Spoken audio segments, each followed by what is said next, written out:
Bismillah. Assalamualaikum warahmatullahi wabarakatuh. Bismillahirrahmanirrahim. Alhamdulillahirabbil alamin. Wa bihi nasta'inu ala umurid dunya waddin.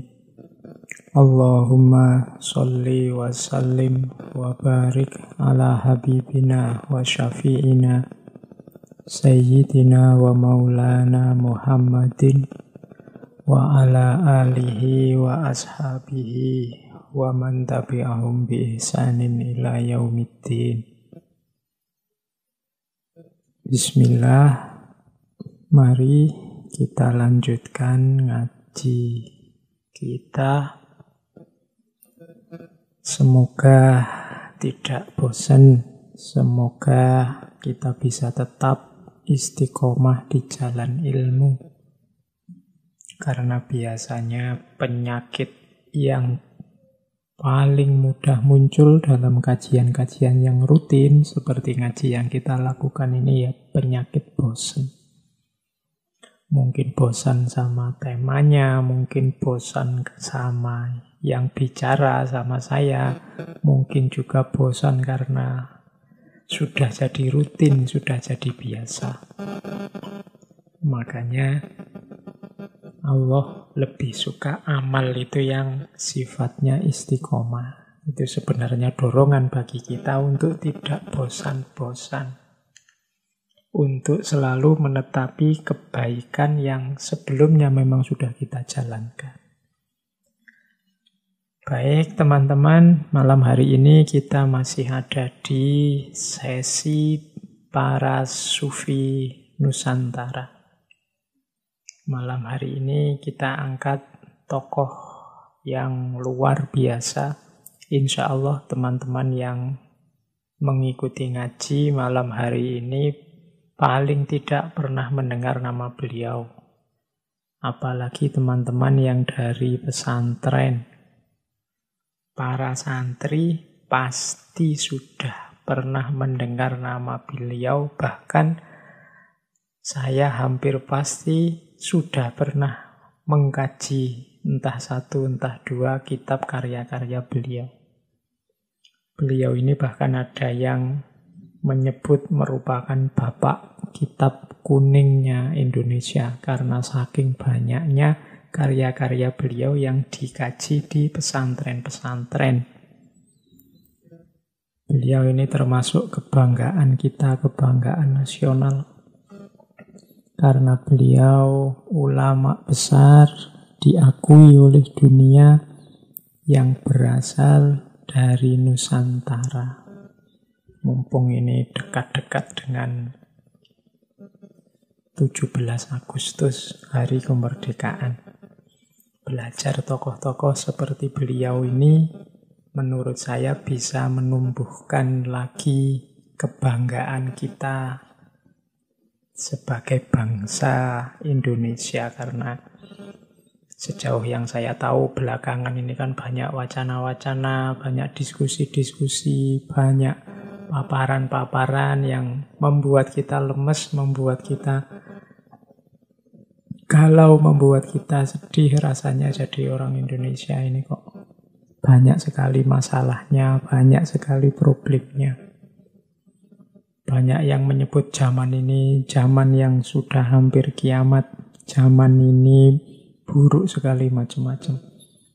Saya jadi teringat salah satu syairnya Imam Syafi'i yang juga terkenal. Ini menyindir orang-orang yang selalu mengeluh tentang buruknya zaman. Syair ini ringkas yang saya ingat, yaitu nu'ibu zamanana wal aibu fina wa ma li zamanina aibun siwana. Katanya Imam Syafi'i, kita selalu menyalahkan buruknya zaman. Padahal keburukan itu ada dalam diri kita sendiri. Wa ma li zamanina aibun siwana, dan tidaklah zaman kita itu buruk, tapi kitalah yang buruk. Jadi kalau banyak orang mengeluh, "Wah, sekarang zaman sudah rusak." Ya berarti kitalah sebenarnya yang sedang rusak. Kalau ada yang galau karena ini sudah kacau semua, ya berarti kita sendirilah yang sebenarnya kacau. Wong dunia ini, zaman ini isinya kan kita yang aktif, yang manusia.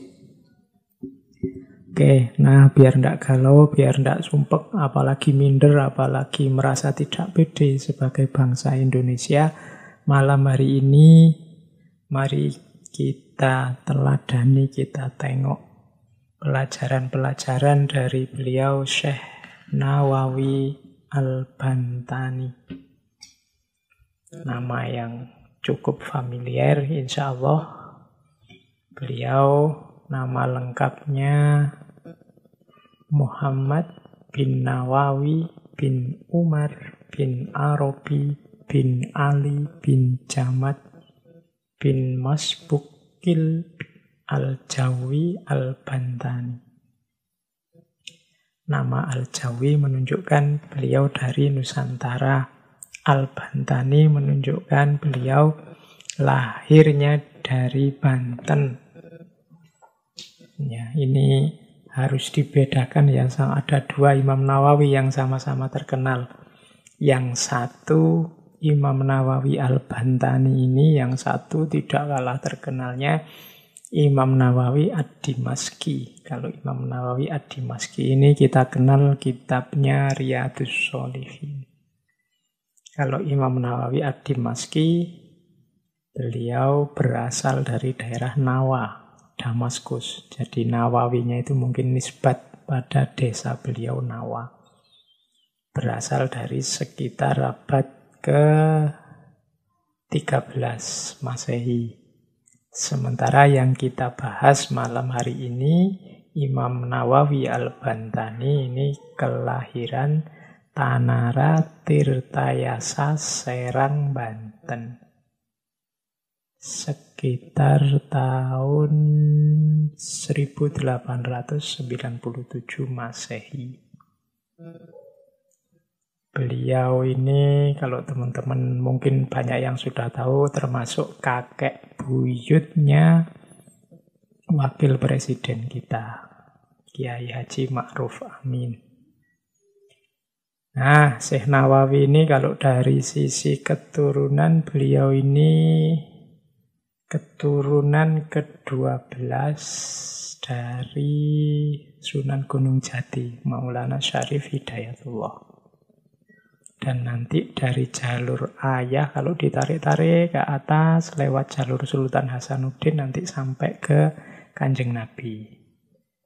Ya, hari ini mungkin kita menyebutnya Syekh Mambu Habib mungkin ya, tapi ya memang beliau keturunan Kanjeng Nabi Muhammad melalui jalur Sultan Hasanuddin bin Sunan Gunung Jati. Nah, Syekh Nawawi ini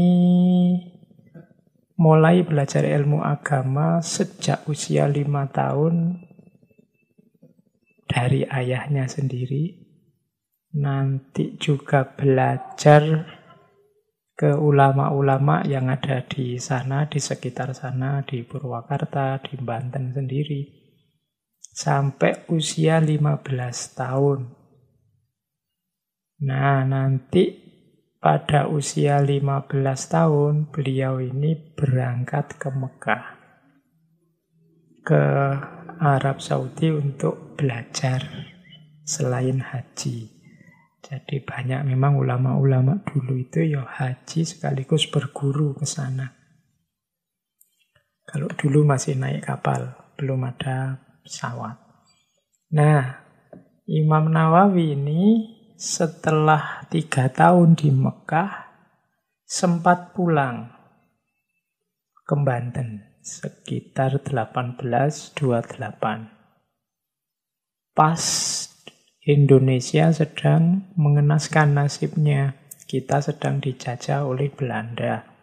Banyak praktek-praktek kezaliman, kesewenang-wenangan yang dilakukan oleh para penjajah terhadap rakyat. Nah, ini situasi rakyat saat itu membangkitkan semangat jihadnya Imam Nawawi. Beliau merasa terpanggil untuk menghapuskan ketidakadilan, kesewenang-wenangan yang dilakukan Hindia Belanda dengan cara beliau sendiri, yaitu lewat jalur dakwah. Tapi lama-lama dicurigai sama Belanda. Akhirnya dicekal oleh Belanda. Bahkan nanti beliau ini sempat dituduh termasuk pendukung Pangeran Diponegoro. Sehingga beliau diawasi terus, jadi tidak bebas. Sampai akhirnya beliau memilih balik lagi ke Mekah, memperdalam ilmu di sana, sekaligus nanti banyak berdatangan orang-orang dari Indonesia, dari Jawa ke sana untuk belajar juga pada beliau. Setelah beliau belajar dari banyak ulama, guru-guru beliau di Mekah banyak dari berbagai bidang ilmu-ilmu keislaman. Mungkin yang tercatat, misalnya teman-teman pernah dengar Syekh Muhammad Khotib Samba, Syekh Abdul Ghani Bima, Syekh Yusuf Samulaweni. Ini yang dari Indonesia, dari Nusantara. Kemudian juga ada Syekh Ahmad Zaini Dahlan, Syekh Muhammad Khotib Al-Hambali, Syekh Abdul Hamid Dagestani, dan lain-lain. Ini guru-guru beliau. Nah, beliau nanti di Mekah, sebelum mengajar di Masjidil Haram, beliau menerima murid juga di rumah beliau. Dan nanti banyak tokoh-tokoh, banyak figur-figur dari Nusantara yang belajar di rumah beliau sebelum nanti juga belajar juga di Mekah, di Masjidil Haram. Nah, spesifikasi beliau ini banyak, karya-karyanya juga banyak, luar biasa.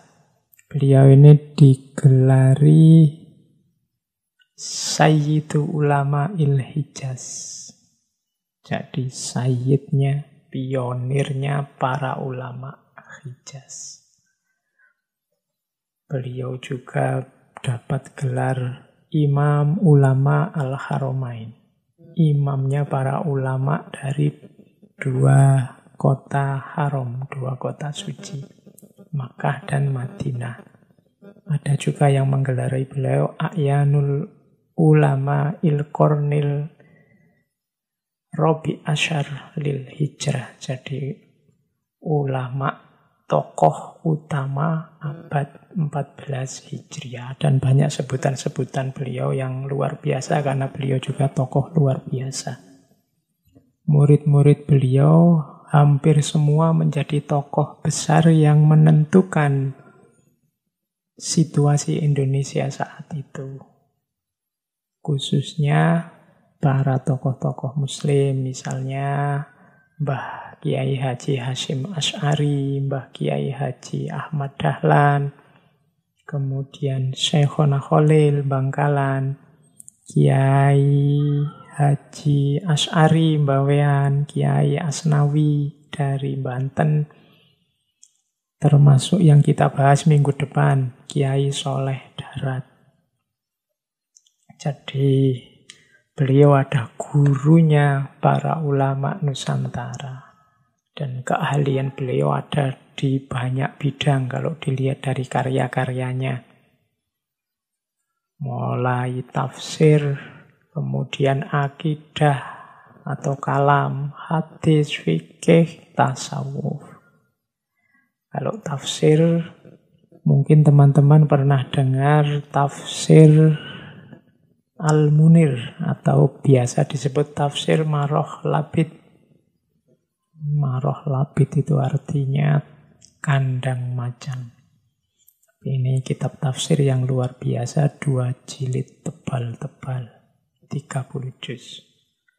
Kalau bidang akidah, teman-teman mungkin pernah membaca kitab seperti Fathul Majid, Nurul Zolam, Tijanud Darori, dan lain-lain. Kalau hadis ada tangkihul qaul. Kalau fikih ada kasyifatus saja.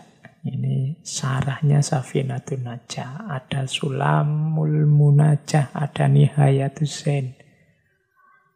Atau tentang hubungan suami istri yang populer sekali, Uqudul Jen fi bayani huquqiz zaujain.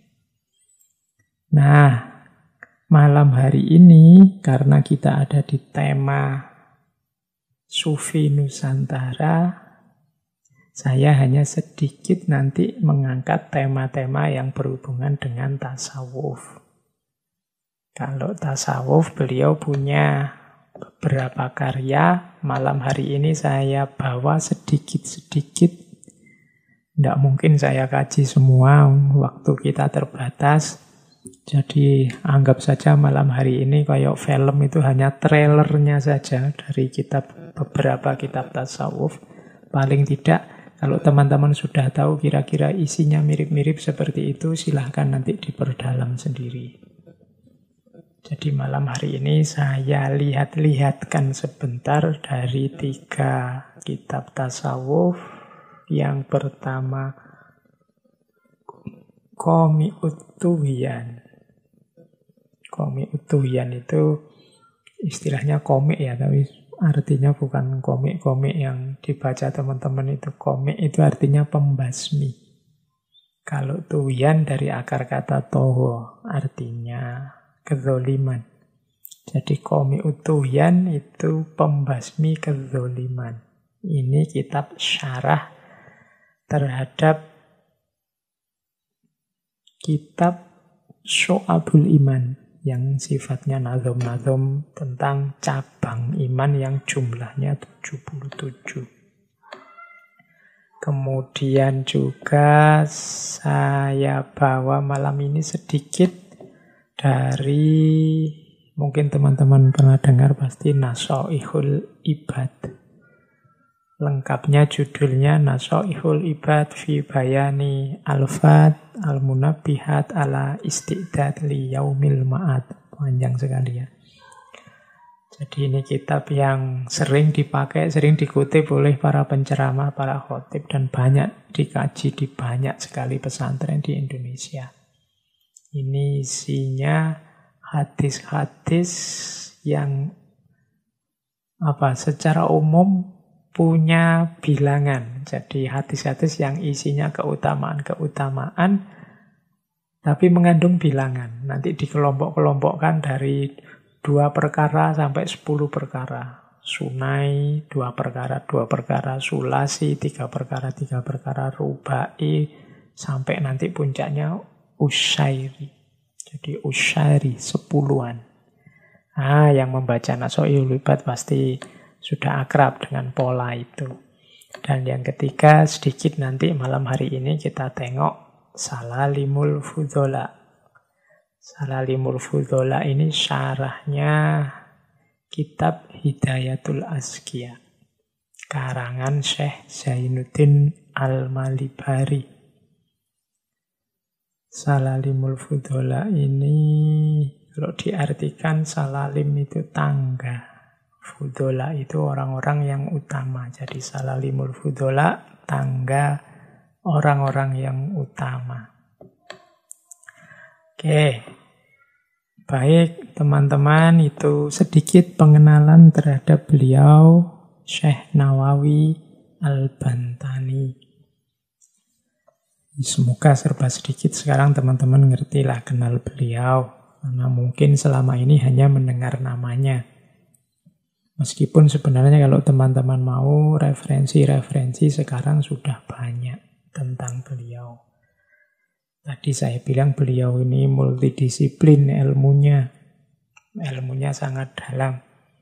Malam hari ini kita hanya sedikit membahas aspek tasawufnya. Karena bagi saya beliau juga seorang sufi besar. Banyak cerita-cerita karomah tentang beliau. Misalnya ada cerita beliau satu ketika waktu menulis kitab yang nanti dikenal dengan judul Marokil Ubudiyah, Marokil Ubudiyah ini syarahnya kitab Bidayatul Hidayahnya Imam Ghazali. Jadi beliau ini menulisnya di atas unta. Pas malam hari gelap. Akhirnya Syekh Nawawi berdoa, ya Allah, tolong jari saya ini dibuat bercahaya sehingga saya bisa melanjutkan menulis. Akhirnya atas kehendaknya Allah, kemudian jari kanan beliau bisa bercahaya, bisa dipakai semacam lampu. Dan dari situ nanti lahir Marokil Ubudiyah. Yang populer luar biasa juga kisah tentang beliau. Jadi setelah 3 tahun beliau meninggal, seperti tradisi yang ada di Arab Saudi, itu makam itu kan dipindahkan. Beliau kan dimakamkan di Ma'lah, di Mekah. Nah, pada saat digali makam beliau, ternyata segalanya masih utuh, meskipun sudah 3 tahun. Sedikit pun kain kafannya tidak sobek, sedikit pun bau busuk tidak ada, masih utuh, seperti baru saja dimasukkan. Ini para petugas yang mau memindahkan jasad beliau itu heboh dan akhirnya diputuskan makam beliau tidak jadi dipindah. Jadi itu salah satu karomahnya beliau. Sehingga sampai saat ini makamnya masih ada di Ma'lah, Mekah.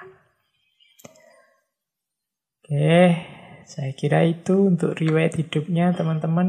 Mari kita coba tengok sekarang. Saya bilang tadi semacam trailer ya. Kita susun sendiri gagasan-gagasan beliau yang berhubungan dengan tasawuf. Nanti yang tertarik silahkan dikaji, silahkan diperdalam kitab-kitab itu. Bismillah ya, saya tadi bilang kita paling tidak malam ini menengok sedikit-sedikit Qomi Utuyan, menengok sedikit-sedikit Salalimul Fudola, dan menengok sedikit-sedikit Nasoihul Ibad. Oke, bismillah. Saya awali dari kita, para pembelajar.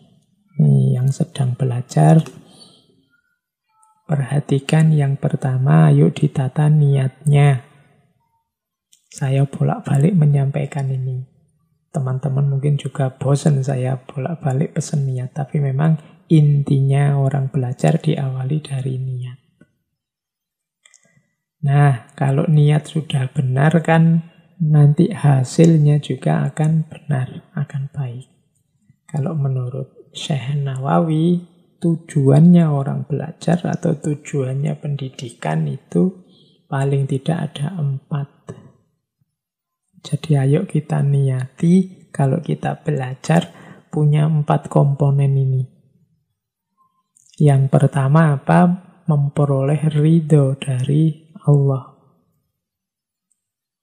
Jadi nawaitu, kita cari ilmu semoga mendapatkan ridho dari Allah. Kalau sudah dapat ridhonya Allah, insya Allah kita akan bertemu kebahagiaan-kebahagiaan, khususnya kebahagiaan akhirat. Jadi niat vertikalnya ini. Kemudian yang kedua, niatlah untuk mencerdaskan diri sendiri dan orang lain.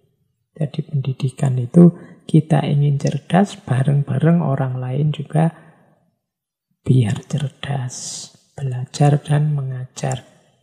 Kemudian yang ketiga, kita niati dengan belajar, dengan cari ilmu ini menghidupkan dan meninggikan Islam lewat jalan ilmu. Kalau kita meninggikan Islam, menghidupkan Islam lewat jalan ilmu, insya Allah hasilnya juga positif dan pasti baik, pasti benar. Kan ada orang-orang, mungkin 1-2 teman saudara kita yang ingin menghidupkan Islam, meninggikan Islam di jalan yang lain. Tapi hati-hati karena kadang-kadang jalan yang lain itu terkontaminasi macam-macam. Bahkan ada yang ingin menghidupkan, meninggikan Islam dengan jalan misalnya kekerasan. Ada yang menghidupkan, meninggikan Islam dengan jalan menjatuhkan yang lain. Menghidupkan, meninggikan Islam dengan jalan berselisih, berkonflik dengan yang lain, dan lain sebagainya. Nah, kalau menurut Syekh Nawawi lebih positif, lebih bagus kalau kita menghidupkan dan meninggikan Islam dengan jalan ilmu. Di beberapa kesempatan saya sampaikan peradaban-peradaban besar dunia itu dia dominan menguasai dunia pada zamannya, kuncinya ada pada penguasaan ilmu pengetahuan. Termasuk ketika dulu Islam jaya. Islam jaya dulu juga jalurnya jalur ilmu pengetahuan. Sehingga orang-orang dari seluruh penjuru dunia ingin belajar ke kita. Maka cara ini bisa kita ikuti sekarang. Ayo kita hidupkan, kita tinggikan Islam lewat jalur ilmu. Jadi jadikan ini salah satu niat kita saat belajar. Yang keempat, bersyukur atas nikmat akal dan nikmat kesehatan. Kita sempat belajar malam hari ini, termasuk kita mau belajar, itu adalah nikmat yang luar biasa dari Allah.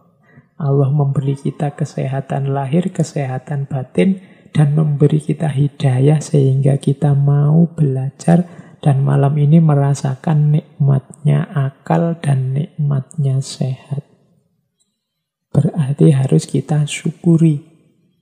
Nawa itu kita belajar mencari ridho Allah biar kita pinter, biar kita cerdas, bisa menghidupkan dan meninggikan Islam lewat jalur ilmu, sekaligus menunjukkan rasa syukur kita atas nikmat akal dan nikmat kesehatan. Baik, teman-teman, kita awali kajian kita tentang Syekh Nawawi ini, khususnya dalam tema-tema tasawuf, dalam hal yang berhubungan dengan tasawuf. Seperti saya bilang tadi, kita milih beberapa yang mungkin relevan untuk yang minat dengan kajian tasawuf. Dan kemudian kalau teman-teman memang berminat, ya silahkan diperdalam sendiri.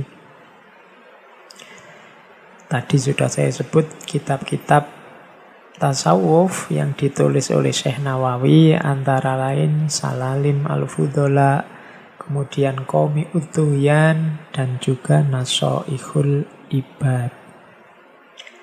Kita awali pertama dari Salalim Al-Fudola. Saya ambil isu dasarnya dulu dari Salalim, yaitu keterkaitan antara syariat, thariqat, dan hakikat. Ini 3 istilah yang dibahas oleh banyak sufi. Karena rupanya banyak orang yang salah paham terhadap tasawuf. Dianggapnya tasawuf itu sudah anti syariat, tidak menjalankan syariat lagi. Dianggapnya orang-orang sufi itu sudah merasa makomnya tinggi sehingga sudah tidak mau syariat lagi.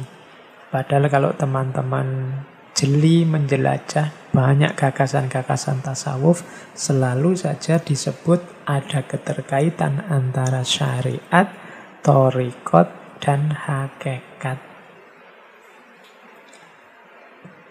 Syariat itu berarti ketetapan-ketetapan Allah untuk kita jalankan, termasuk larangan-larangannya untuk kita tinggalkan, yang itu disebut dalam Al-Quran dan Sunnah.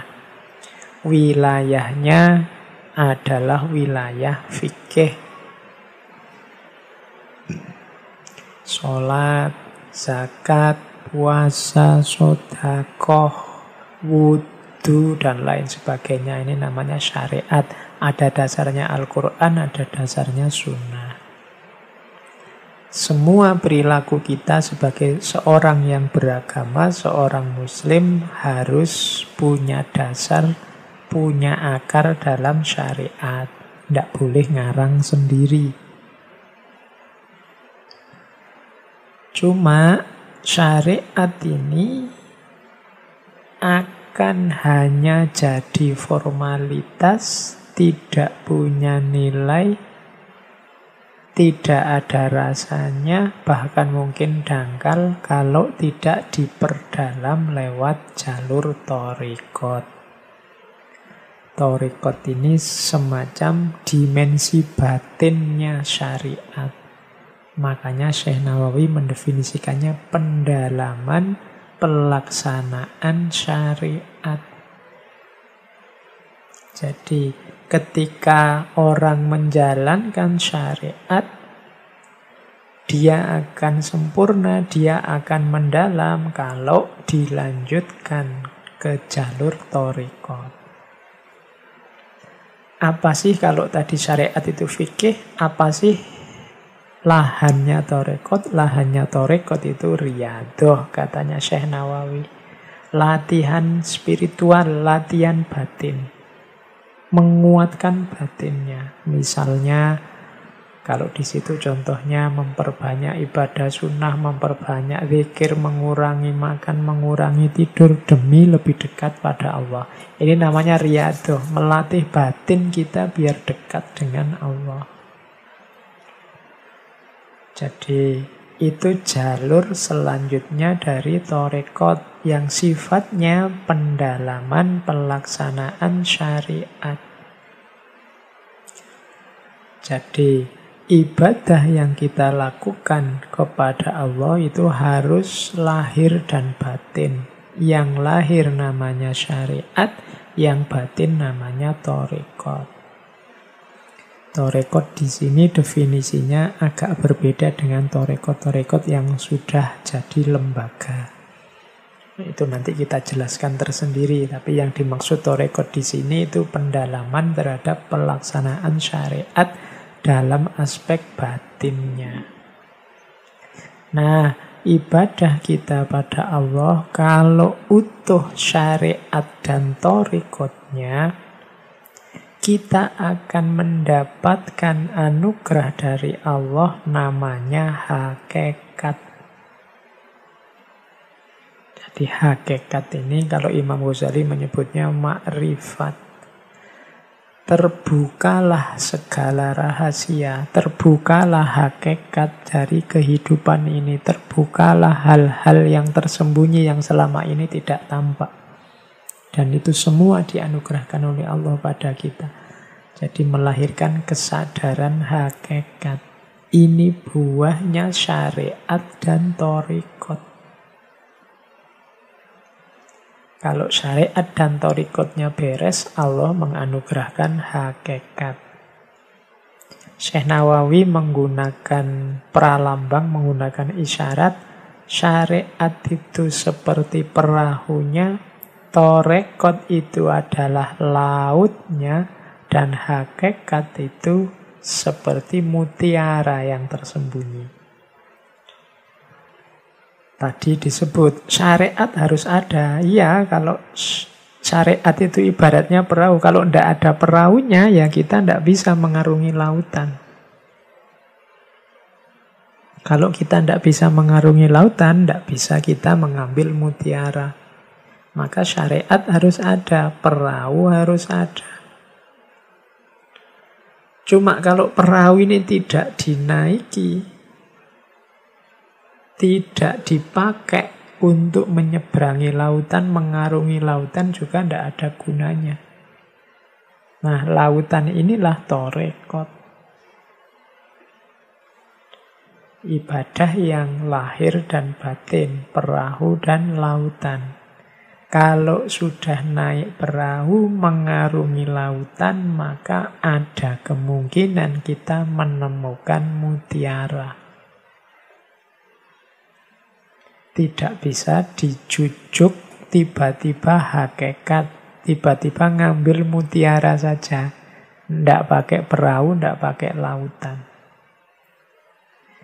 Jadi kita ikuti alur berpikirnya Syekh Nawawi bahwa menjalankan laku batin itu harus ada dasarnya syariat dan nanti ada buahnya hakikat setelah menyempurnakan amal lewat thariqat.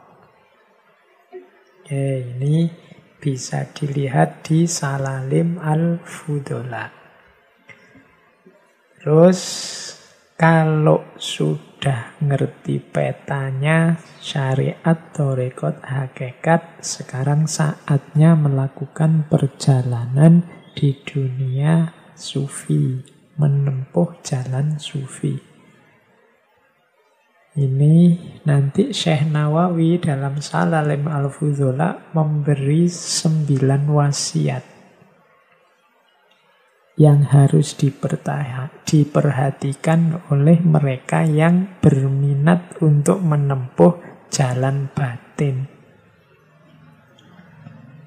Mari kita lihat satu-satu yang 9 ini. Siapa tahu bermanfaat untuk kita. Karena kalau mau diteliti, banyak problem-problem hidup kita itu bukan karena dimensi lahiriahnya yang kacau, tapi semuanya berawal dari batin kita yang tidak tergarap serius.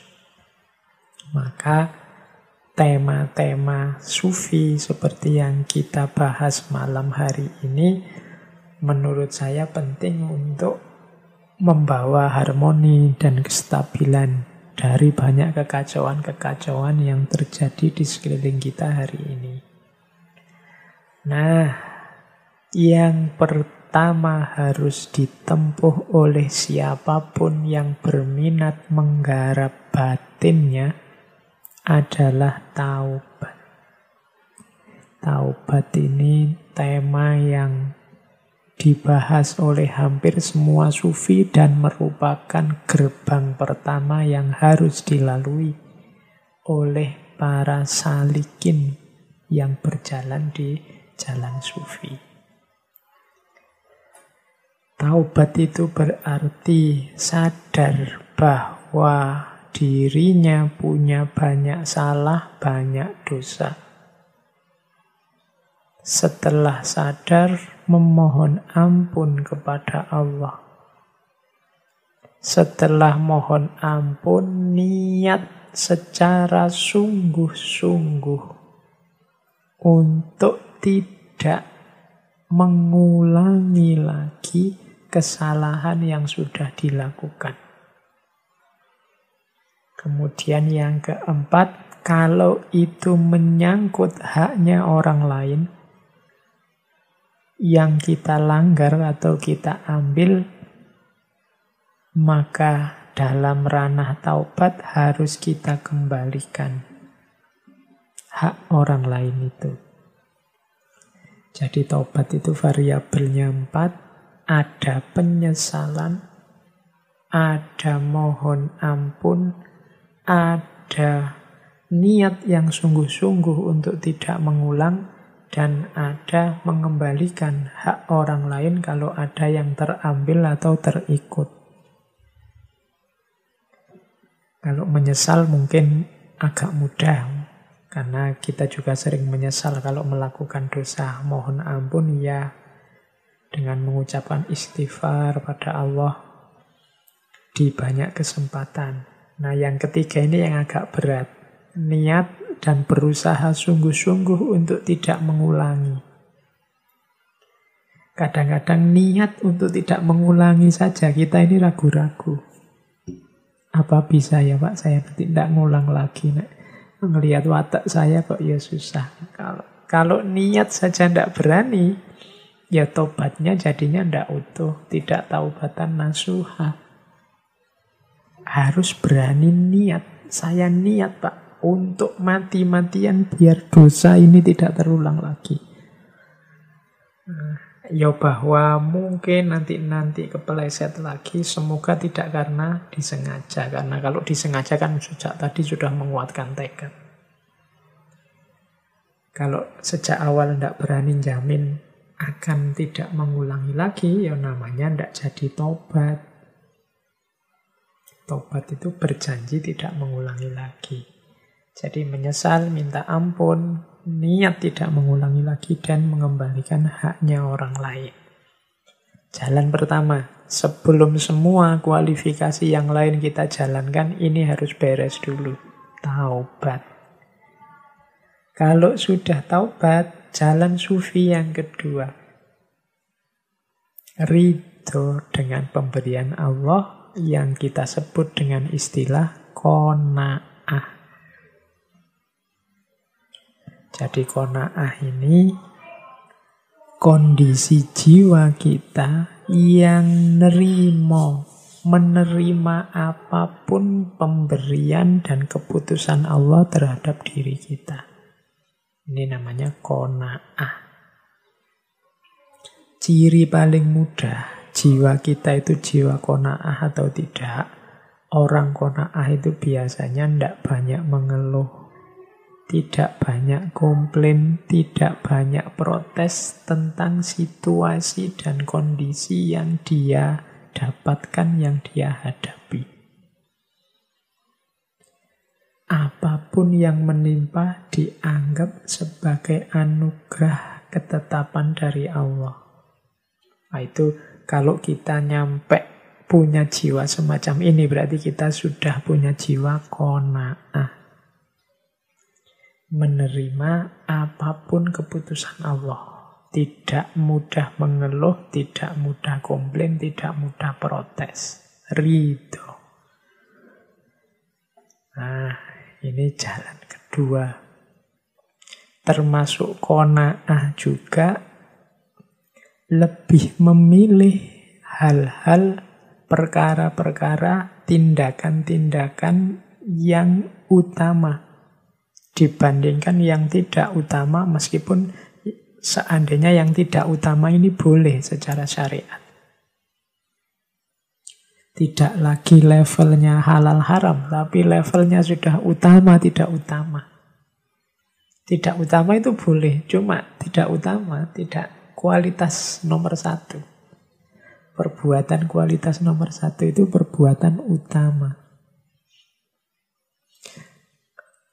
Kita dipukul orang, itu boleh kalau ingin balas. Kalau dalam agama namanya kisos. Secara syariat, membalas sesuai kadar perbuatan itu boleh, tapi ada yang lebih utama apa? Memaafkan. Orang yang jiwanya qanaah itu yang dipilih yang memaafkan ini loh.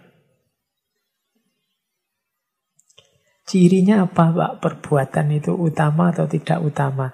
Kalau Syekh Nawawi di situ menyebut perbuatan itu utama kalau dia berhubungan dengan kebutuhan kita, kemenangan kita, kebahagiaan kita di akhirat.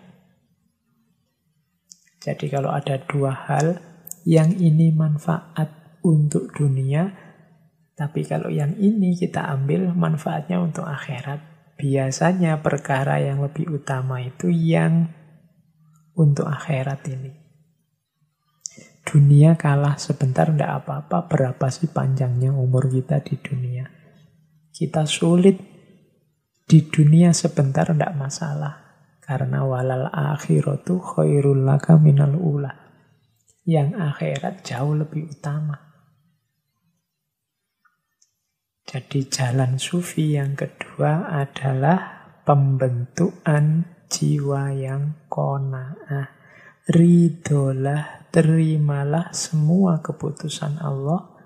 Pilihlah hal-hal dan tindakan yang utama. Ini jalan yang kedua. Jalan yang ketiga yang harus kita tempuh sebagai seorang sufi adalah zuhud. Zuhud ini seperti qanaah, kondisi jiwa. Kalau zuhud, orang yang jiwanya zuhud ini orang yang Allah nomor satu dalam hidupnya.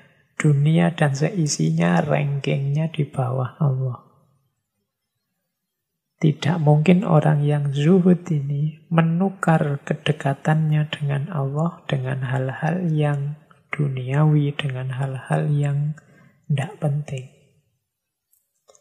Jadi orang zuhud itu kalau definisinya Syekh Nawawi, orang yang mampu meninggalkan segala sesuatu yang membuat dirinya lalai dari Allah. Ini juga mirip dengan qanaah tadi.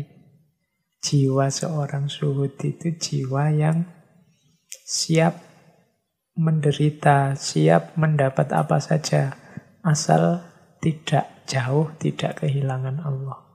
Katanya Syekh Nawawi cirinya 3. Orang yang jiwanya zuhud itu yang pertama orang yang tidak bahagia hanya karena memiliki dan tidak bersedih hanya karena kehilangan. Maksudnya apa? Orang yang zuhud itu dapat sesuatu itu juga tidak gembira-gembira amat, kehilangan sesuatu juga tidak sedih-sedih amat. Tidak merasa sangat kehilangan sehingga depresi, stres, dan juga tidak merasa sangat senang mendapatkan sesuatu sehingga terlena, euforia, malah jauh dari Allah. Ciri pertama ini. Kita kan kadang-kadang masih labil, masih naik turun. Kedekatan kita dengan Allah antara lain cirinya yaitu tadi. Kita sering bahagia yang over ketika mendapatkan sesuatu atau bersedih yang over ketika kehilangan sesuatu. Kalau kita semacam ini berarti jiwa kita belum jiwa yang zuhud. Ciri kedua, seorang yang zuhud itu tidak terpengaruh oleh pujian dan cacian. Ada orang muji, dia tidak, wow, hebatnya aku, atau wah, luar biasanya aku. Dan ada orang mencaci, ada orang mengkritik, dia tidak drop, dia tidak marah, dia tidak kemerungsung, biasa saja. Kadang-kadang kalau kita yang masih muda ini, kalau dipuji sering terlena, kalau dicaci, dikritik, marahnya luar biasa.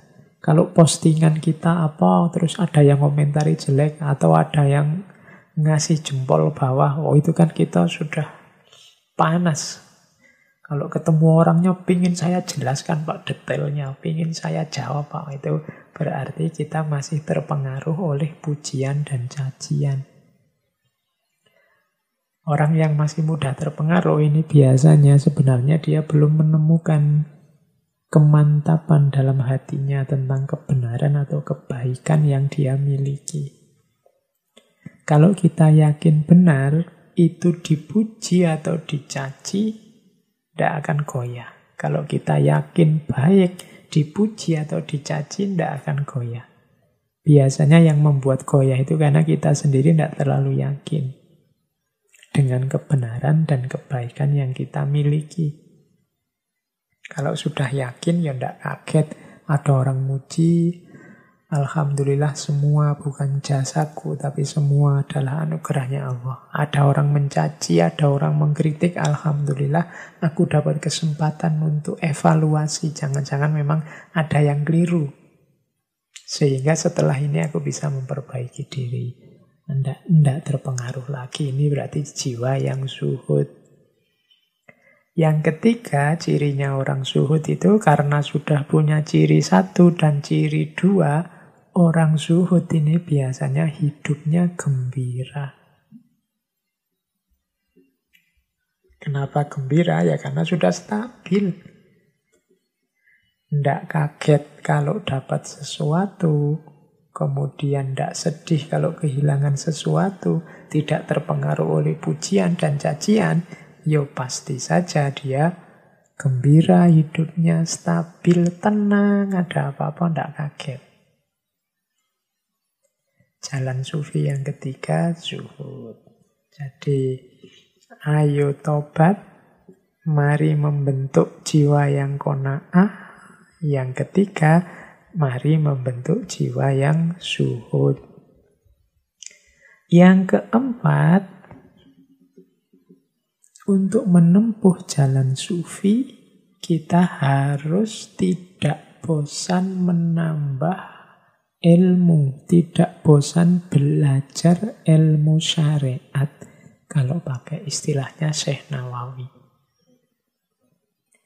Ilmu syariat itu menurut Syekh Nawawi ada 3. Yang pertama, membahas tentang hal-hal lahiriah yang harus kita jalankan. Apakah itu ibadah, apakah itu muamalah.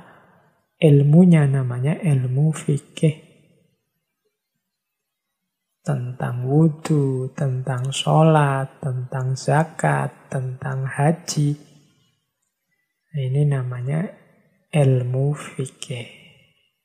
Belajar tentang peribadatan dan muamalah kita di hadapan Allah dari aspek fisiknya, lahiriahnya. Harus tahu ini. Kalau ini tidak tahu nanti tidak ada dasarnya. Tadi kan di depan dasarnya orang nyampe ke makom hakikat itu harus didahului oleh tarekat yang didasari oleh syariat. Maka harus kenal ilmu yang pertama ini, fikih. Dan juga harus kenal ilmu yang kedua, ilmu akidah. Akidah ini berhubungan dengan keimanan. Kenapa ini penting? Ya karena dasarnya semua perilaku agama itu akidah. Keimanan kita pada Allah. Jangan sampai nyeleweng, jangan sampai tidak sadar musyrik, tidak sadar kufur, tidak ngerti bahwa sudah melakukan kekufuran atau kemusyrikan atau kebid'ahan atau dan macam-macam. Ilmunya namanya ilmu tauhid atau ilmu akidah. Harus belajar ini juga. Selain belajar ilmu fikih, harus belajar ilmu akidah. Plus yang ketiga yang juga sama-sama wajib, yaitu belajar ilmu tasawuf. Dalam rangka apa? Kalau tadi fikih ini lahiriahnya, tauhid ini membahas dasar keimanannya, kalau tasawuf urusan hati dan batinnya. Tasawuf ini penting biar fikihnya tidak formalitas dan lahiriah saja. Tanpa tasawuf bisa-bisa lahirnya bagus, dalamnya rusak. Dan itu merusak amaliyah lahir. Sholatnya bagus, tapi kok ya terus riak. Hanya untuk pamer saja. Hancurlah nilai dan pahalanya sholat. Hajinya sih luar biasa, bolak-balik. Tapi kok ya terus jadi orang sombong, merasa lebih dari yang lain.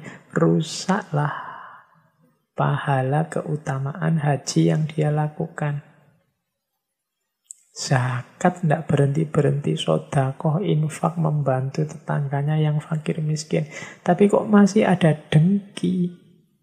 Rusaklah dimensi batinnya dan amaliyah lahirnya otomatis juga ikut rusak. Maka ilmu tasawuf penting untuk menjaga ini semua. Jadi menurut Syekh Nawawi yang keempat, seorang yang berjalan di jalan sufi harus tetap mau belajar, nambah wawasan, meluaskan ilmu. Jangan merasa, wah saya sudah makrifat ini Pak, tidak perlu belajar lagi. Saya sudah kasyaf ini Pak, ilmunya laduni kabeh, tidak butuh belajar lagi. Tidak. Coba teman-teman perhatikan para sufi, para ulama. Sampai tua, bahkan sampai meninggal, masih aktif berkarya, masih aktif ngaji, masih aktif belajar. Karena manusia tidak ada yang sempurna, tidak ada yang final 100% mutlak, tidak ada. Selalu ada kurangnya, selalu ada keplesetnya, selalu ada lemahnya. Maka harus mau terus belajar nambah ilmu. Kalau tidak mau nambah ilmu, ya nanti macet dengan segala kelemahan dan kekurangannya, tidak naik-naik kelas. Ini jalan yang keempat. Jalan sufi yang kelima adalah gemar hobi dengan menjalankan yang sunnah-sunnah. Pak, saya cita-citanya sufi, Pak. Tapi kalau sholat malam kok berat ya, Pak? Sholat rawatib enggak pernah, Pak. Puasa juga ya kalau Ramadan aja, Pak. Nah, yang semacam ini berarti tidak gemar dengan yang sunnah-sunnah. Seorang sufi itu biasanya cinta, gemar, hobi dengan yang sunnah-sunnah. Kalau teman-teman membaca riwayat hidup biografi para aulia, para ulama itu coba diperhatikan. Ada yang kalau malam sholat sekian ratus rakaat, ada yang zikir tidak berhenti-berhenti, ada yang menghatamkan Quran sekian hari sekali, dan seterusnya, semacam-macam. Menunjukkan bahwa mereka sangat gemar dengan hal-hal yang sunnah. Jadi hidupkan ini kalau kita memang ingin menempuh jalan sufi. Sufi kok tidak suka yang sunnah-sunnah, pokoknya yang wajib-wajib tok wis cukup, berarti belum mantap niatnya untuk menempuh jalan sufi. Karena seorang sufi itu seorang yang sangat cinta dengan Allah, ingin selalu bersama Allah, ingin selalu dekat, ingin selalu bersama, sehingga apapun media, apapun momen yang memungkinkan untuk dekat dengan Allah dimanfaatkan sebaik-baiknya.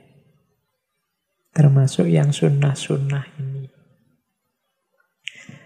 Di antara kegemaran pada yang sunnah adalah memperhatikan adab serta akhlak. Menurut Syekh Nawawi, adab ini ada 4. Yang pertama, adab syar'i. Yang kedua, adab tabi'i. Yang ketiga, adab kasbi. Yang keempat, adab sufi. Ini berarti apa? Ayo memperhatikan 4 hal ini. Biar kita masuk dalam kategori orang yang akhlak dan adabnya baik. Yang pertama apa? Adab syar'i. Adab syar'i itu berarti ayo memperhatikan teknis, syarat, rukun, aturan main yang benar saat kita menjalankan perintah Allah dan menjauhi larangannya. Ini namanya adab syar'i.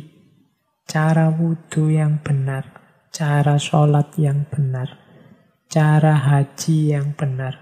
Nah, ini namanya adab syar'i. Yang kedua, adab tabi'i. Adab tabi'i ini maksudnya apa? Membentuk karakter. Ayo jadi orang yang jujur. Ayo jadi orang yang penyayang. Ayo jadi orang yang pemaaf. Ini namanya adab tabi'i. Ini juga harus diperhatikan untuk membuat kita jadi orang yang beradab serta berakhlak. Yang ketiga, adab kasbi.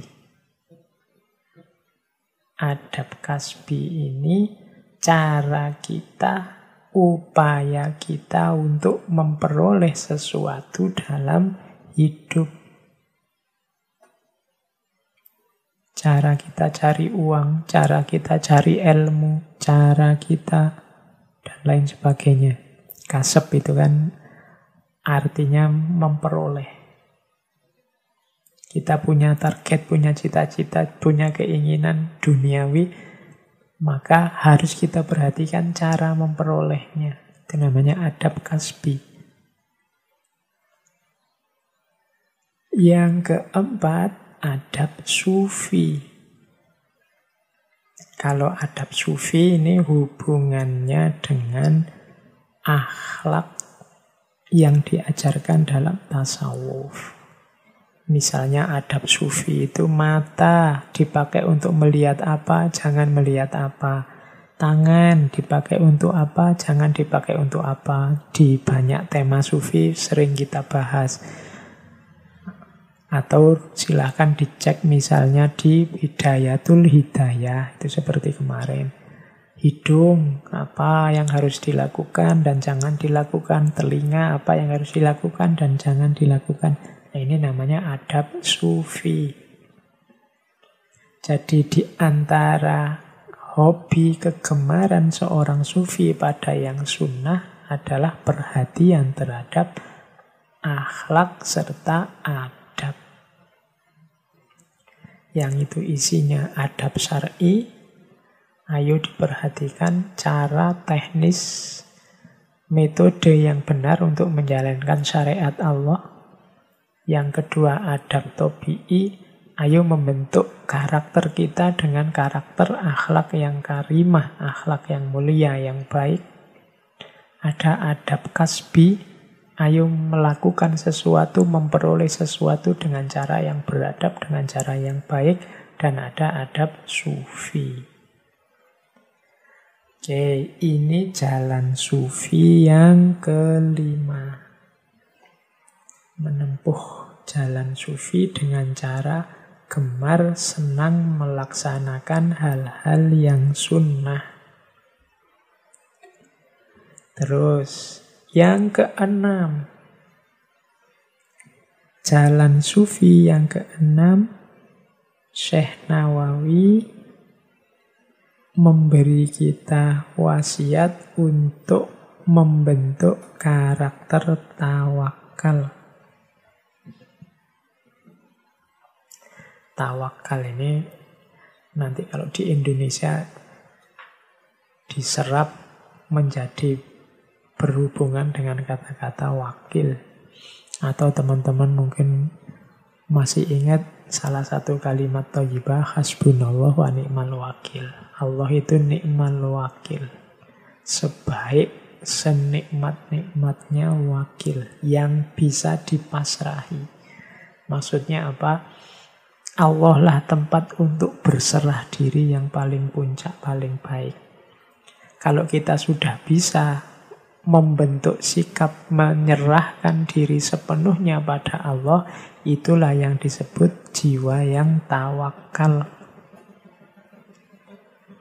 Jadi bertawakal berarti menyerahkan diri, berserah diri terhadap Allah dalam segala hal. Kehendakku, kehendak kita serahkan pada kehendaknya Allah. Biasanya tawakal ini digandengkan dengan ikhtiar. Ikhtiar itu berusaha. Ikhtiar kemudian tawakal. Seorang sufi harus memiliki jiwa yang tawakal. Lawannya tawakal apa? Orang yang merasa mampu, merasa bisa, orang yang merasa kuasa, ini orang yang susah untuk bertawakal. Makanya menurut Syekh Nawawi dalam Salalimul Fudola itu tawakal itu di antara karakternya adalah fakir. Fakir itu orang yang merasa fakir, merasa lemah, merasa kurang, merasa tidak mampu. Kalau teman-teman membaca banyak kitab-kitab para ulama besar, itu mereka sering di depan namanya sendiri yang resmi ditambahi gelar sendiri al-fakir. Orang yang fakir, orang yang lemah, orang yang miskin, orang yang tidak punya daya, tidak punya kuasa. Nah, orang yang merasa diri fakir ini mudah untuk tawakal, berserah diri pada Allah. Tapi orang yang merasa dirinya kaya, merasa dirinya pinter, merasa dirinya mampu, merasa dirinya kuasa, susah untuk tawakal. Tidak mungkin dia memasrahkan kepada Allah karena jiwanya sendiri sudah jiwa merasa bisa merasa penting, merasa besar. Untuk bisa tawakal dibutuhkan kesadaran akan fakir, diri kita sendiri yang lemah, yang kurang. Nah, sufi harus punya jiwa tawakal karena tidak mungkin seorang sufi itu tinggi hati, sombong, dan lain sebagainya. Terus, itu yang keenam. Jadi apa saja tadi? Taubat, kemudian qanaah, kemudian zuhud, kemudian mau belajar terus, kemudian senang melakukan hal-hal yang sunnah. Yang keenam, tawakal. Yang ketujuh, ikhlas. Ikhlas ini sudah banyak dijelaskan dalam ngaji filsafat juga beberapa kali di beberapa tema kita jelaskan tentang ikhlas. Yang jelas, ikhlas berarti apapun yang kita lakukan, kita persembahkan sepenuhnya kepada Allah tanpa pamrih apapun dan tanpa merasa diri kita mampu, diri kita besar, karena kita merasa semua daya, semua kekuatan yang kita miliki sumbernya dari Allah saja. Kalau menurut Syekh Nawawi, ikhlas itu berarti membersihkan diri dari ujub dan senantiasa istiqomah beribadah hanya untuk Allah saja. Ujub itu merasa diri mampu, merasa diri besar, merasa diri penting. Nah, ini mempengaruhi orang untuk tidak ikhlas, membuat orang tidak ikhlas. Lawannya ikhlas adalah riya. Riya itu pamer. Ingin dipuji, ingin disanjung, ingin dilihat orang sebagai penting, ingin dilihat orang sebagai bisa. Itu riya. Riya ini termasuk amal yang merusak kebaikan. Menurut Syekh Nawawi, riya itu ada dua kategori. Yang pertama, riya yang dalam kategori pamer. Kalau pamer itu berarti live di waktu yang sama. Saya pamer sholat itu kan berarti pas waktu sholat. Kalau ini tidak terbantahkan, itu memang riya. Ingin pamer zakat, misalnya pas waktu zakat difoto, mengundang wartawan, kemudian diposting, dan seterusnya. Ingin kelihatan, ini namanya riya. Ya kalau kelihatan dengan sendirinya nggak masalah. Tapi kan ada yang memang ingin dilihat, ingin diliput, ingin difoto, atau diposting sendiri. Nah itu namanya riya. Atau yang nomor dua, kalau ini namanya riya khofi. Riya khofi itu tidak live, tidak pada saat itu, tapi cerita-cerita. Wah, tadi malam itu, waktu sholat, saya merasa mendapatkan, ini cerita-cerita. Kan tidak ada orang tahu dia tadi malam sholat apa enggak. Jadi pada saat dia beramal tidak ada orang lihat. Biar orang lain tahu, besok pagi cerita. Ini namanya riya khofi. Menurut Syekh Nawawi ini menggugurkan amal. Jadi jalan sufi yang ketujuh, ayo ikhlas, jangan ujub, jangan riya. Ada quotes yang dikutip oleh Syekh Nawawi dalam Salaimul Fudola itu, yaitu dari seorang sufi besar namanya Fudail bin Iyad tentang riya ini, yang mungkin dulu pernah saya sampaikan. Disebutkan begini kalimatnya, waqolal Fudail bin Iyad, tarkul amali li ajlin nasi riya'un wal amalu li ajlihim syirkun. Katanya Fudail bin Iyad, meninggalkan amal karena manusia itu riya. wal amalu li ajlihim, dan beramal karena manusia itu syirik. Nah, ini kalau kita kan biasanya ya dua-duanya syirik. Beramal karena manusia, dua-duanya riya. Beramal karena manusia kita sebut riya karena ingin pamer. Tapi katanya Fudail bin Iyad yang disetujui oleh Syekh Nawawi, beramal karena manusia itu syirik. Meninggalkan amal karena manusia, ini baru yang disebut riya. Kenapa beramal karena manusia itu syirik? Ya berarti karena ketika dia melakukan sesuatu, dia menduakan Allah. Harusnya amal ini kan untuk Allah saja, tapi sekarang Allahnya diganti manusia. Sehingga oleh Syekh Fudail disebut itu namanya syirik. Lah kalau yang riya gimana? Yang riya itu meninggalkan amal karena manusia. Meninggalkan amal karena manusia itu contohnya begini. Misalnya kita di satu momen kita yang biasanya sholat duha misalnya. Kok ya pagi ini pas bareng teman-teman ini. Biasanya saya sholat duha sih. Tapi saya mau pamit sholat duha ndak enak ah.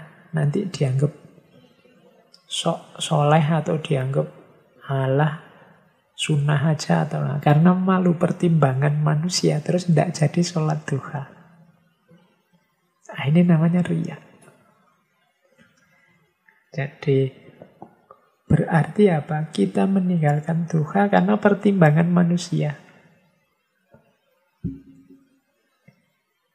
Bukan karena Allah. Sebenarnya sih sunnah, tapi karena pertimbangannya pertimbangan manusia. Biar orang melihatku, oh ndak sih dia bukan orang soleh. Oh ndak sih dia orangnya biasa saja. Oh, pertimbangan manusia. Maka itu namanya riya. Ada yang ingin dia pamerkan. Oh anak ini loh tidak suka pamer. Anak ini sebenarnya rajin Senin Kemis tapi dia tidak diperlihatkan. Dan seterusnya. Kita ingin dianggap seperti itu. Sebenarnya itulah riya. Anak ini sebenarnya baik luar biasa loh. Nggak pernah posting aja dia. Sebenarnya dia ini amalnya banyak. Dia tidak pernah pamer aja. Padahal itu kita sengaja tidak posting, sengaja tidak pamer. Biar dipuji seperti itu. Nah itu namanya riya. Tapi kebalikannya, kalau kita beramal karena manusia itu tidak cuma riya, tapi syirik. Berarti Allah kita padankan dengan manusia yang lain. Itu namanya syirik. Jadi ini pandangan dari Syekh Fudail bin Iyad tentang riya yang merupakan lawannya ikhlas. Berarti harusnya bagaimana Pak? Ya sudah, pertimbangan manusia itu jangan jadi ukuran.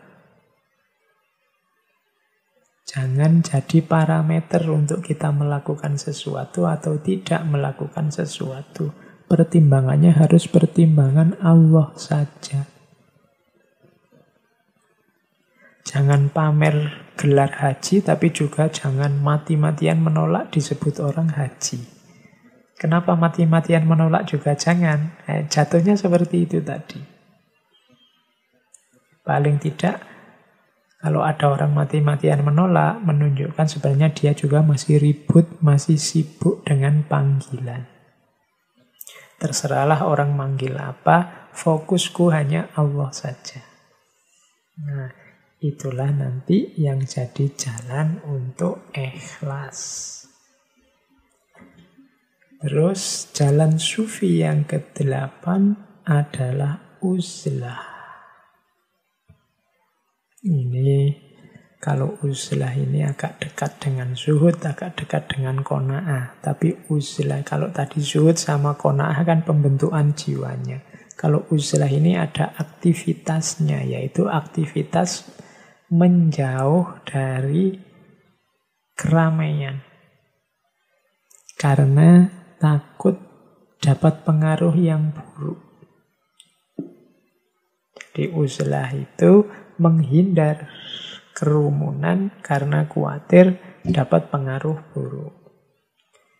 Alasan khawatir dapat pengaruh buruk ini penting, karena nantinya kalau dianggap, oh sudah tidak ada pengaruh buruk, atau oh enggak kok ini orang-orang soleh semua, ya berarti tidak menjauh lagi. Mungkin sudah balik mendekat karena bisa mengambil manfaat. Jadi uzlah itu kalau merasa, misalnya sampean merasa, wah saya ini kalau masih bareng teman-temanku ini, ndak iso aku soleh-soleh ini, ndak iso aku beres batinku. Sudahlah aku minggir dulu. Nah ini namanya uzlah. Aku pulang kampung dulu aja, atau aku tak di kos-kosan di kamar aja. Nggak usah ikut-ikutan mereka keluar-keluar biar aku nggak terpengaruh. Nah ini namanya uzlah. Jadi kehati-hatian agar tidak terpengaruh oleh orang lain, itu namanya uzlah. Oh, uzlah manfaatnya banyak. Katanya Syekh Nawawi, ini sebenarnya meminjam pandangannya Imam Ghazali. Uzlah itu yang pertama membuat kita fokus beribadah dan fokus untuk tafakkur. Karena biasanya orang yang masih sibuk, tenggelam dalam kesibukannya orang banyak, itu berpikirnya tidak bisa jernih, tidak bisa fokus. Karena pikiran kita masih rame, sekeliling kita masih rame. Kita tidak bisa fokus ibadah, tidak bisa fokus tafakkur. Sekali-sekali kita butuh uzlah. Sekali-sekali kita butuh menyendiri. Hari ini kan teman-teman pakai istilah me time. Waktu untukku sendiri. Nah, itu dalam dunia sufi ada istilah uzlah. Cuma ada muatan-muatan nilai-nilai sufistiknya. Jadi yang pertama fokus beribadah, tafakkur, manfaatnya. Yang kedua apa? Ya karena jauh dari yang lain, akhirnya selamat, tidak banyak terjebak oleh dosa dan maksiat. Yang ketiga, selamat juga karena jarang berinteraksi, akhirnya tidak banyak dapat fitnah, adu domba, bahkan katanya Syekh Nawawi utang piutang. Ya kalau tidak ada temannya mau utang siapa? Jadi fokusnya hanya untuk Allah saja. Kemudian terbebas dari pengaruh buruk mencela orang lain, berprasangka buruk pada orang lain, mengadu domba orang lain. Yang kelima, dengan uzlah kita bisa mandiri. Tidak tergantung pada orang lain. Kalau jauh dari orang itu kan kita tidak mudah lagi minta tolong. Kadang-kadang kita ini kalau pas banyak orang jadi manja. Ini minta dibantu, itu minta dibantu. Kadang ngambil pulpen yang di depan saja minta tolong orang lain. Padahal jalan sendiri juga bisa. Membuat kita manja. Tapi uzlah melatih kita mandiri. Memenuhi kebutuhan, keinginan kita sendiri. Melatih untuk bergantung hanya pada Allah saja, tidak bergantung pada orang yang lain. Kita tidak membebani orang lain. Itu manfaat yang keenam. Jadi menempuh jalan sufi ada opsi uzlah. Menjauh sementara dari keramaian. Dalam dunia tasawuf, menjauh sementara ini hakikatnya dalam rangka melatih jiwa untuk tidak terlalu terikat oleh dunia. Karena kalau terlalu terikat oleh dunia, kita susah untuk dekat dengan Allah. Tapi latihan ini kalau masih kita terganggu oleh banyak orang yang lain, susah. Maka perlu menarik diri sebentar. Jadi yang pertama itu sebenarnya yang dituju, latihan diri. Kalau tadi susah untuk berjiwa qanaah, susah untuk berjiwa yang di atas tadi semuanya siap belajar, susah untuk tawakal, susah untuk zuhud, susah untuk ikhlas dan macam-macam. boleh ambil opsi uzlah, menjauh diri sebentar untuk mendidik diri uzlah, mendidik diri zuhud, mendidik diri qanaah dan lain sebagainya. Dengan jalan uzlah.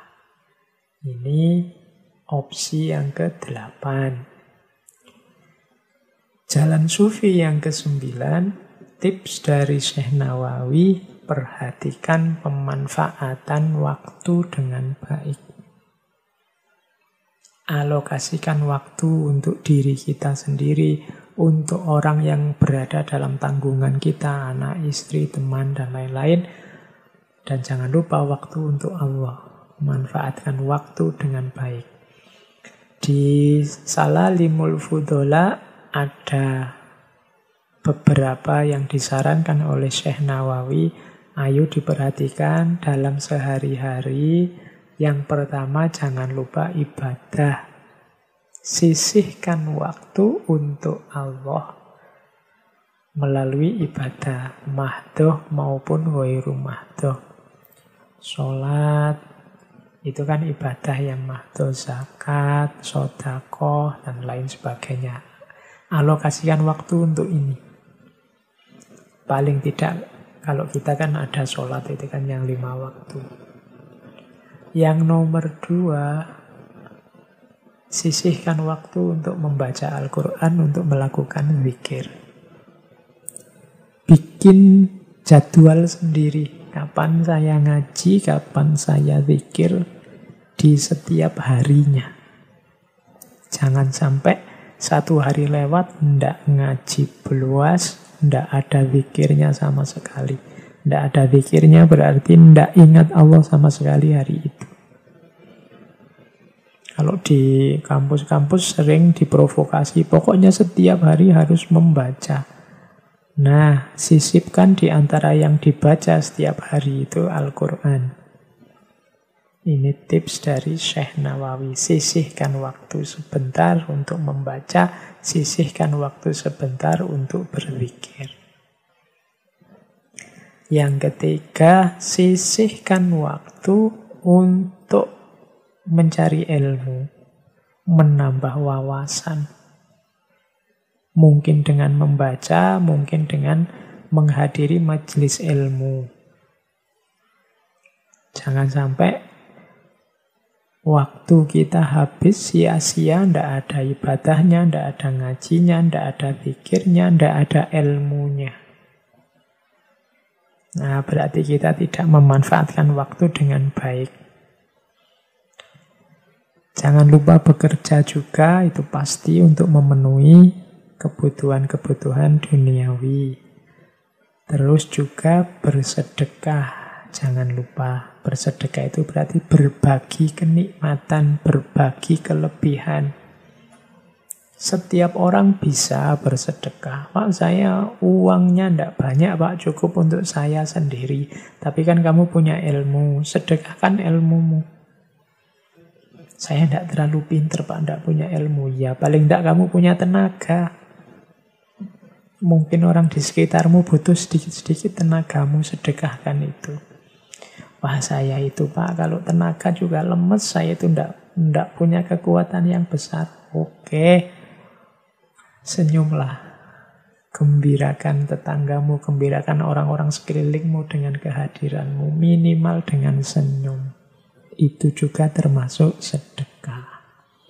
Paling tidak dengan senyum yang termasuk sedekah itu kan waktu kita terisi oleh hal yang manfaat.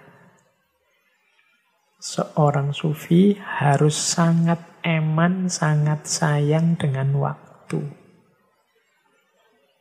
Kalau waktu lewat, ndak ada ibadah di situ, ndak ada ngaji Al-Quran di situ, ndak ada zikir di situ, ilmu ndak tambah, ndak ada pekerjaan yang manfaat untuk diri, keluarga, dan orang lain, ndak ada berbagi, ndak ada sharing, ndak ada sedekah, berarti waktu kita tidak terkelola dengan baik. Usahakan kita punya jadwal, punya prioritas sendiri dalam penggunaan waktu yang beberapa hal tadi masuk sebagai isinya. Nah, ini petunjuk melalui Salalim Al-Fudola, 9 wasiat dari Syekh Nawawi bagi teman-teman yang ingin mendalami tasawuf, menempuh jalan sufi.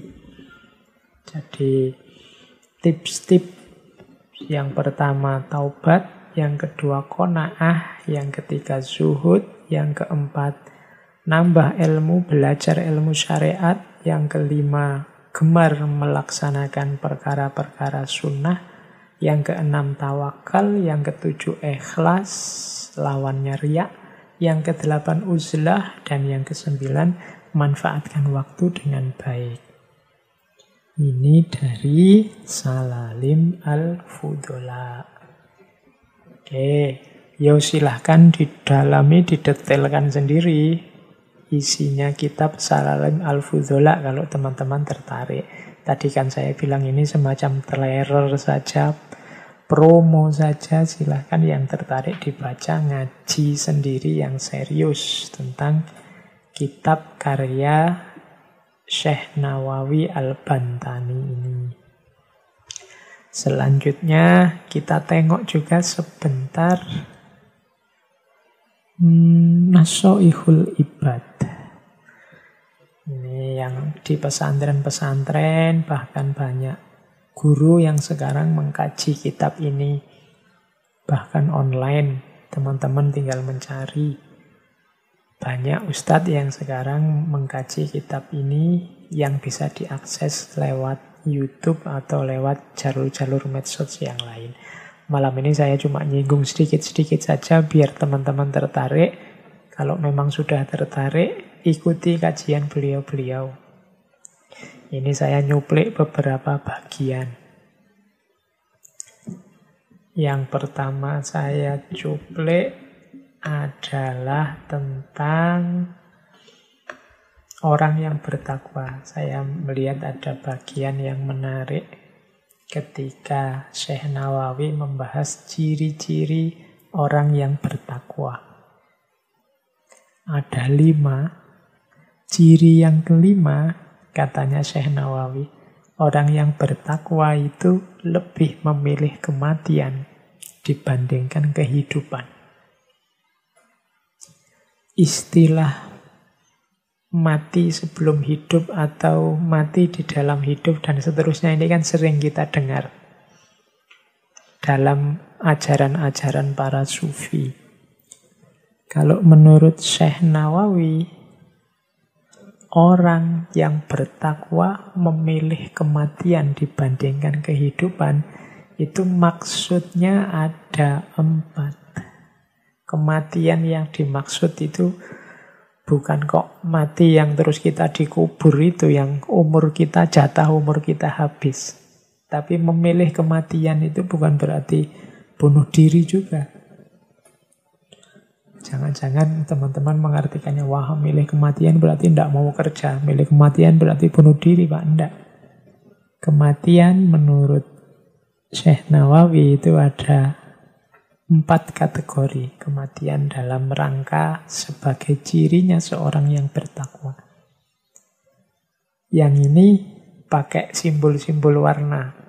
Ada mautun ahmar. Mautun ahmar itu kematian merah. Ada mautun abiyat. Mautun abiyat itu kematian yang putih. Ada mautun ahdor. Mautun ahdor itu kematian yang hijau. Ada mautun aswad. Mautun aswad itu kematian yang hitam.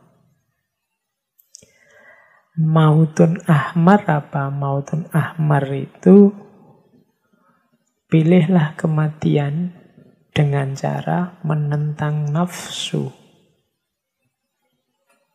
Kalau nafsu meminta ke atas, jalanlah ke bawah.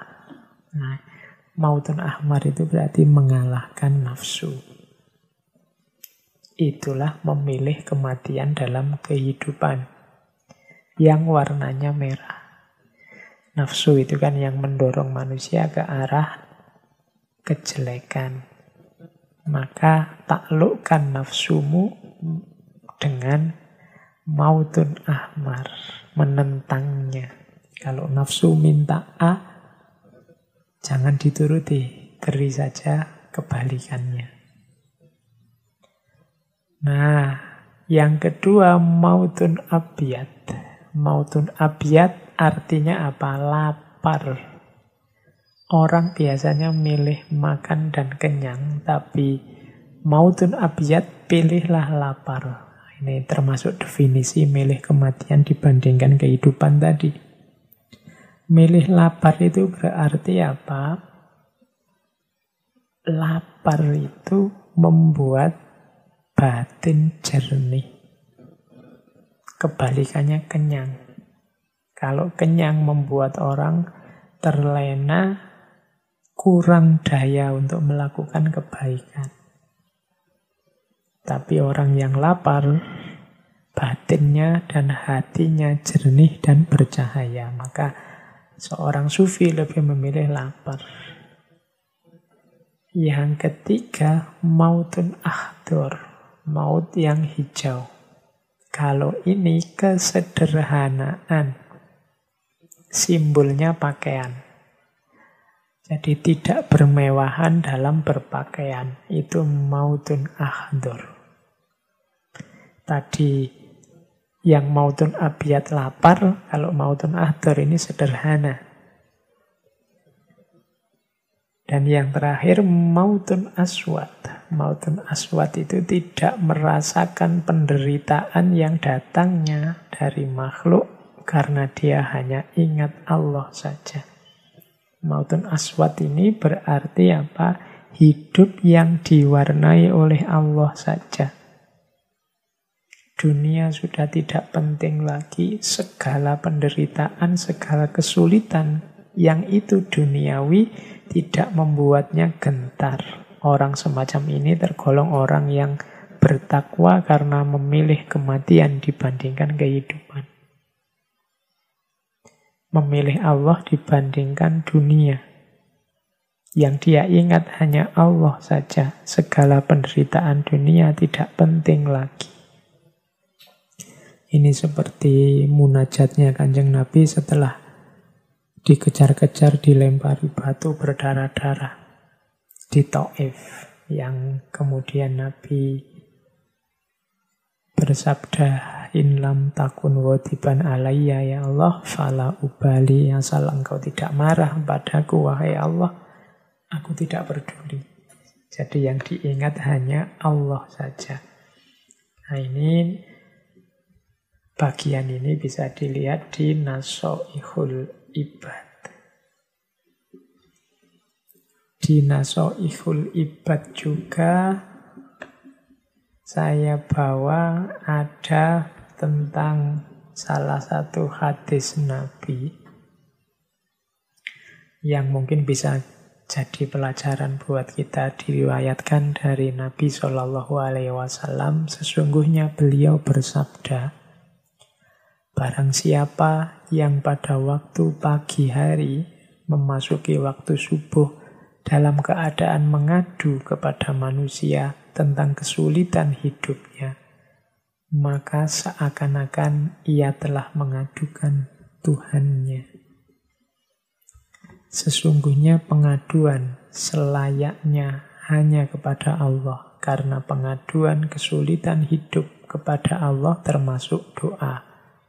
Adapun mengadu kepada manusia menunjukkan tidak adanya ridho dengan pembagian Allah. Ini sabda Nabi yang mengingatkan kita, satu-satunya tempat kita mengadu dalam hidup itu ya Allah. Kalau kita mengadu ke manusia, itu menunjukkan sebenarnya kita tidak ridho kepada ketetapan Allah. Beda dengan kalau kita mengadu pada Allah. Kalau kita mengadu pada Allah, itu sebenarnya mirip seperti kalau kita berdoa meminta sesuatu kepada Allah. Jadi jangan mengadu pada manusia, karena hal itu membuktikan engkau sebenarnya sedang tidak ridho dengan pembagian dari Allah. Mengadulah pada Allah karena itu menunjukkan engkau sedang berdoa kepadanya. Ini nasihat dari Nasoihul Ibad. Silahkan nanti dicari bagian itu di Nasoihul Ibad. Nah, dari Nasoihul Ibad juga ada beberapa cerita. Mungkin teman-teman sudah capek malam ini mendengarkan saya ngomong tentang beliau, Imam Nawawi Al-Bantani. Kita akhiri sesi malam ini dengan beberapa cerita dari kitab Nasoihul Ibad. Cerita pertama saya bawa tentang Imam Ghazali. Ini ada pelajarannya. Jadi satu ketika ada orang bermimpi bertemu Imam Ghazali. Orang ini terus bertanya pada Imam Ghazali, "Wahai Imam, sampean dapat balasan apa? Apa yang Allah lakukan atas Anda?"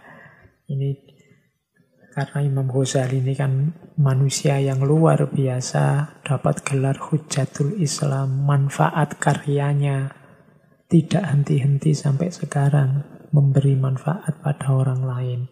Menurut logika kita itu pasti beliau ini sudah mendapat tempat terbaik di sisi Allah. Terus makanya orang yang dalam mimpi bertemu beliau ini tanya seperti itu.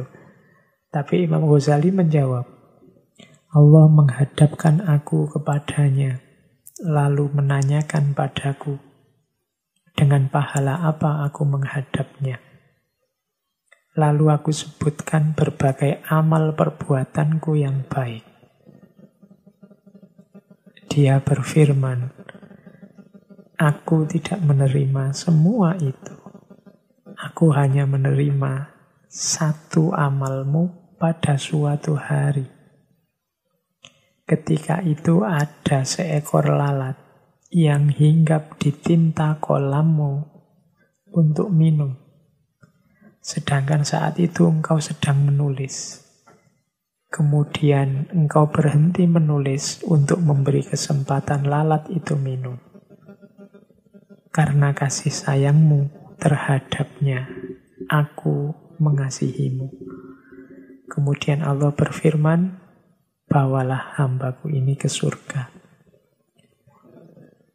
Cerita ini indah. Ada dua pesan utama menurut saya dari cerita di Nasoihul Ibad ini. Yang pertama, jangan menyombongkan amal. Jangan membanggakan kebaikan. Karena sebaik apapun, semulia, setinggi apapun amal baik kita, yang menerima atau menolak amal itu Allah. Allah yang lebih ngerti. Kadang-kadang kita menganggap satu amal ini sudah top, sudah baik, sudah luar biasa. Bisa saja Allah tidak menerima.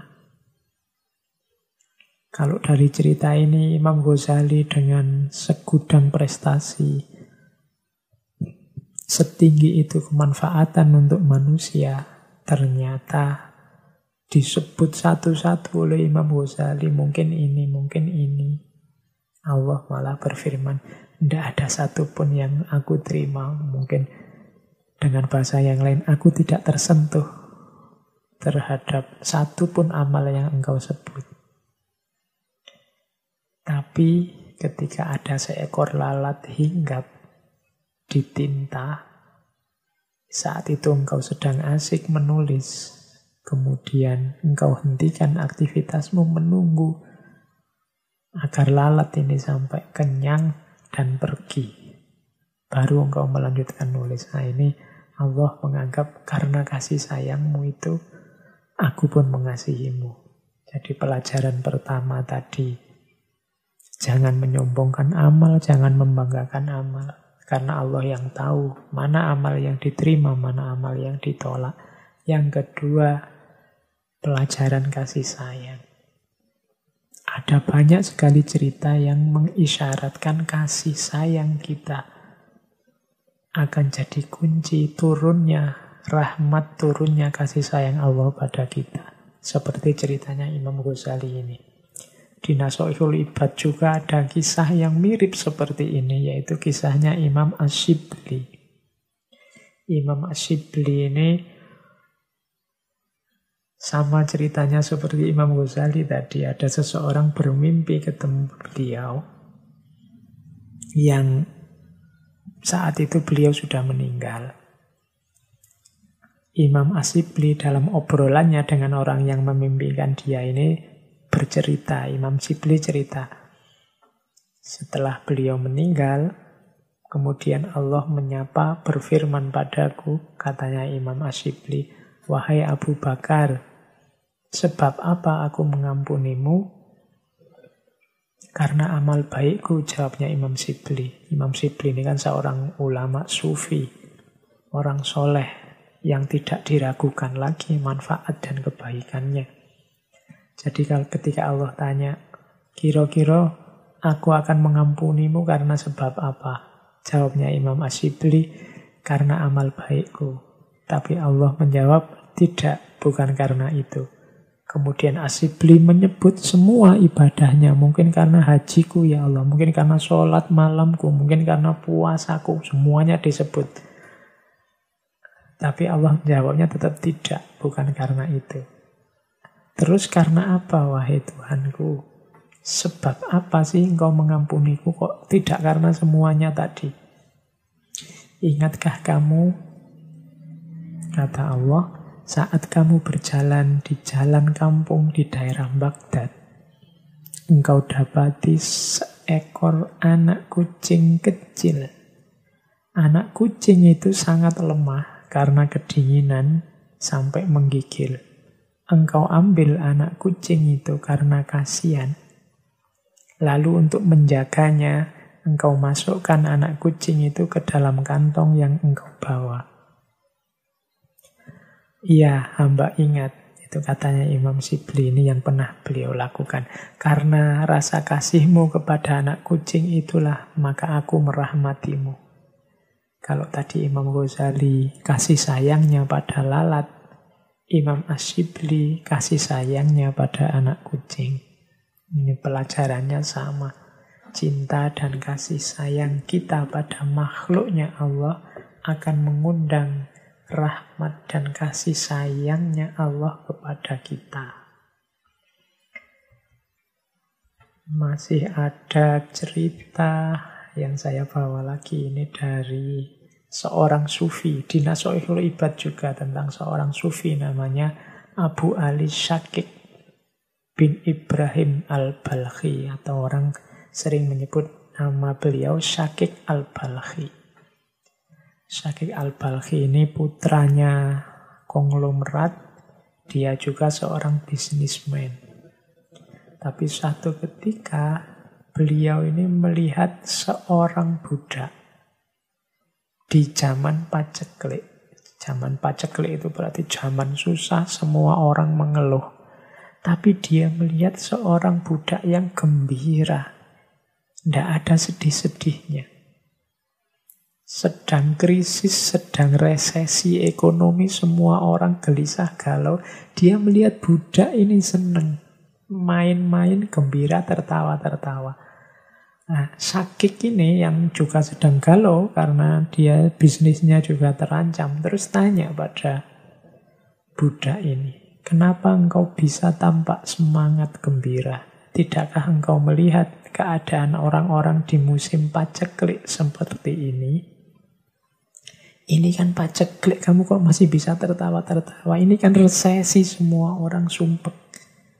Katanya budak itu, saya tidak perlu merasa susah dengan muslim paceklik ini. Karena Tuhan saya mempunyai ladang yang bebas untuk kami ambil apa saja yang kami butuhkan. Jawaban ini membuat Syakik kaget, terus sadar. Jika tuannya hanya memiliki ladang, Sedangkan tuannya adalah juga makhluk yang miskin. Dan budak itu tidak bingung masalah rezekinya karena bersandar pada tuannya. Maka bagaimana seorang muslim seperti aku memusingkan soal rezeki, sedang Tuhanku adalah Tuhan yang maha kaya. Jadi budak ini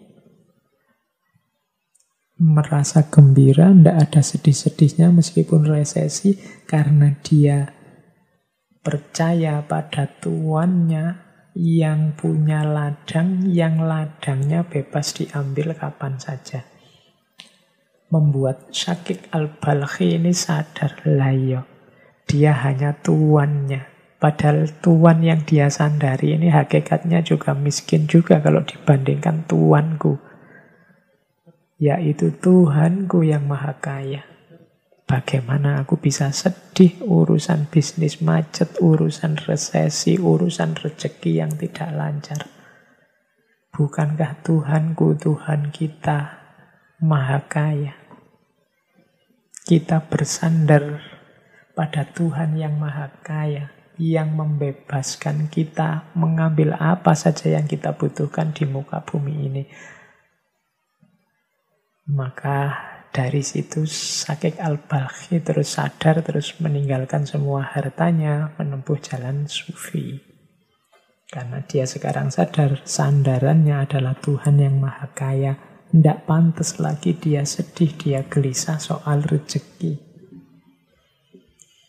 Nah, itu cerita yang lain dari Nasoihul Ibad. Masih banyak sebenarnya cerita-cerita, tapi menurut saya silahkan bagi teman-teman yang tertarik, ya silahkan dikaji, ikutilah ngaji beliau-beliau, para ustadz, para alim, para ulama. Bahkan mungkin di banyak pesantren kitab ini masih dikaji. Silahkan diikuti Nasoihul Ibad yang ditulis oleh Syekh Nawawi Al-Bantani. Baik teman-teman, saya kira itu dulu ya, sedikit pancingan-pancingan, sedikit kita tengok kitab-kitab karya-karya Syekh Nawawi Al-Bantani. Paling tidak malam hari ini kita tahu semacam itulah kira-kira beberapa gagasan tasawuf dari Syekh Nawawi Al-Bantani. Bagi yang tertarik dengan beliau ini, ya silahkan diperdalam. Beliau tidak cuma expert di bidang sufi, tasawuf, tapi juga punya banyak karya di bidang fikih, punya banyak karya di bidang hadis, di bidang akidah, dan lain sebagainya. Konon karya beliau jumlahnya bahkan sampai 115 judul kitab. Oh, itu lebih banyak jumlah kitab beliau, jumlah karya beliau kalau dibandingkan usia beliau sendiri.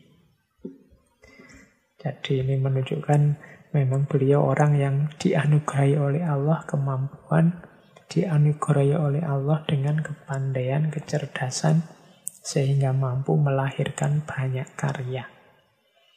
Yang ini harusnya menginspirasi kita, membesarkan hati kita sebagai bangsa Indonesia, bahwa nenek moyang kita, kakek nenek kita dulu adalah orang-orang besar yang disegani, dihargai. Levelnya tidak cuma nasional, tidak cuma Nusantara, tapi juga internasional, diakui di mana-mana. Saya kira itu kajian kita malam hari ini. Kurang lebihnya mohon maaf. Insya Allah minggu depan kita lanjutkan dengan salah seorang muridnya Syekh Nawawi, yaitu Kiai Haji Soleh Darat As-Samarani dari Semarang. Kurang lebihnya mohon maaf. Wallahul muwaffiq, wallahu a'lam bissawab. Wassalamualaikum warahmatullahi wabarakatuh.